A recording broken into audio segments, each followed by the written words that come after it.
వరిసేలు అడిగినాయి నీరు దాపెరైతేడాని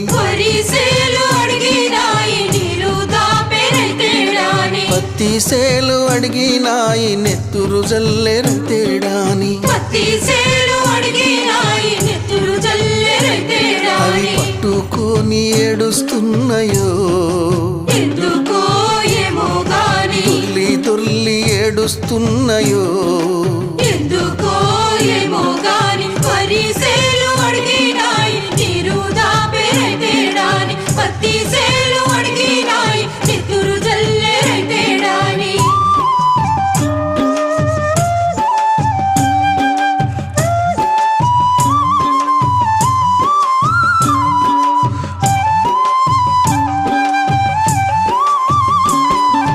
జొన్న సేలు అడిగినాయి వెన్ను